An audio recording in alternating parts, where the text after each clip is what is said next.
Everybody, it's Jeremy. Welcome back to Dreamers Game 1, where we are playing Yomi. This is turn 90. Let's jump into things. So, right off the bat, we have Evocation 8. Very cool. Evocation 8 is where we get, I think, Pillar of Fire is probably the biggest thing that we pick up from that. Pillar of Fire is, if we take a look, a very strong spell. 100 range, AoE 1, very high fire damage, very low fatigue cost, armor piercing, has a large heat area, so area of effect 6 where it does fatigue damage. So having, 10 Pillar of Fire casters can, 1, just delete squares, and 2, can, help fatigue out an enemy army if you're lucky. And it's pretty strong. It's a very, very, very good spell. The rest of what we pick up here is less important to us, really. But there are things that we can utilize here. Vortex of Unlife being one of the more particulars that we can kind of use in some situations, but I haven't found a whole great deal of awesome options there. But that's cool. Pillar of Fire, very, very nice. Continuing onwards, looking for Evocation 9 for primarily Flames from the Sky, but also things like Flame Storm, Chain Lightning, Evil Flames. All of those are going to be potentially useful options for us in actual battles. So yeah, that should be cool. And Pillar of Fire is actually relatively easy for us to use. Take an example. We have a lot of Onishugos, right? That we can give in a battle. We can give them a single fire gem and have them cast Phoenix Power. So Phoenix Power will push them up to Fire 2, and then they could just spam out Pillars of Fire. So not too terrible of an option for a big fight. Anyways, moving on. We have been attacked by some horrors, so let's see how that goes. We got Shintaro, the Dione, is attacked by 5 Brass Claws. This guy has no equipment except for a hammer and a Ring of Returning. So with the Brass Claws, the hope here is that he's just gonna get nicked.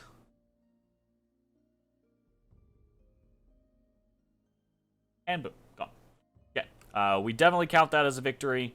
Happy to just not have died. Then we have a Shaman that has gotten attacked by 3 Spine Membranes. Let's see how this goes. Immediately gets Mind Blasted. Taking a little bit of chip damage. And seems, wow, they're not doing very good. It's kind of unfortunate that he actually got hit that first time, because yeah, he might have been able to do something. Huh. Okay, so that is 1 win, 1 loss versus Horrors this turn. So cool. We've got some remote spells, some manifestations. See how those go. Ashen Angel up against an Ether Lord. Let's see if we can do the job. Oh, immediately routed from the fear. Oh no, that hurts. All we have to do is survive until he gets off the edge. Great, fantastic. Fantabulous. So, we kill an Ether Lord there. That's awesome. Let's see what we get next. We've got an Augur, okay. Body Ethereal is not going to help you, my friend. And again, immediate fear route. That's interesting. We'll probably kill this guy before he gets off. Well, maybe not. Am I just gonna Is the Ashen Angel just like, well, my job here is done? No, it just took him a long time. Hey. Nice. I will go back to saying, even, because I say this whenever it happens to me, and it's not just a, when it happens to me, it should always be the scenario, but the AI should be smart enough, I think, for a mage to look across at an Ashen Angel and go, that motherfucker has a magic sword. Casting Body Ethereal does nothing for me. Right? So. Anyways. That's it for Manifestation. So, Remote's Manifestation, 2 wins, 0 losses this turn. Pretty cool. We've had very good success with that. We've got no battles, just moving around this turn. And then we've got a couple of events. Rebirth event, rebirth, rebirth, rebirth, birth, rebirth, rebirth, rebirth, rebirth, misfortune in Pannonia, and then an earthquake has shrunk Ghent and destroyed a temple. So Ghent is over here, which is honestly not that big of a deal. This this province is not a special province. It's not a cave or a mountain or a highland, right? So temples don't really achieve much for us here. They just spawn. They would have spawned some Ko-Onis and maybe the occasional like Aka-Oni. But since we are now in Pastena, we're going to be basically doing that here anyways soon. So probably not too big of an issue.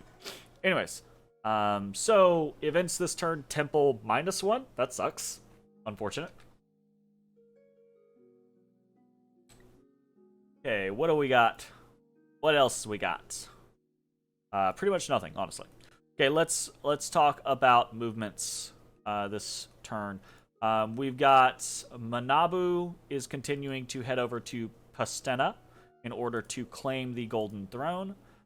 He'll be there this turn. That'll be good. A lot of these other movements are just maneuvering Oni around. So that's what most of this stuff is, except for these movements, this movement, and then this movement. So over here on our eastern front, we didn't want to risk a bump with Ubar for a while, but now Ubar's just kind of been sitting there. No one's taken this little territory, so we might as well do that. We're going to send in a single Onishugo just with a flask of holy water and see what happens there. Over on the western front, I talked about this last turn, but the trigger's been pulled. We're going in. We are sending in our Earth Gnome that we got a turn ago, or 2 turns ago. Have him outfitted. He's got base regeneration, so adding in another 10% regeneration. This guy actually regenerates a little bit, and it's just fun. He's not a great thug, but it should work. And then we have an Onishugo that we're sending in as well, and that should be fine. In the meantime, we talked about this. We are sending in a stack of corpse constructs. They can't make it directly to Feral Woods, but they'll be in Bellfields this turn, Feral Woods next turn.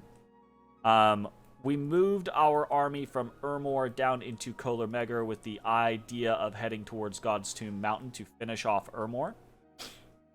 We're going to be meeting up in Lurburo with some remnants with Masay and some corpse constructs under Demu, but there's actually a little party that is breaking off under Akeno, a bunch of Ko-Onis going into Zox, and they are headed to Sanguine Swamp. So we're hitting Chambers and Salt Plains and Lirados this turn. Next turn, we're going to be hitting Feral Woods and Sanguine Swamp at the very least.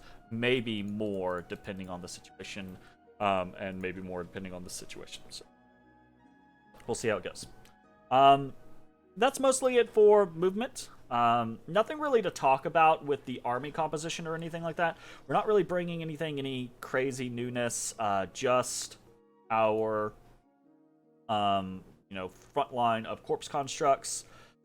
And I think everything else that we were doing is the same that we're doing.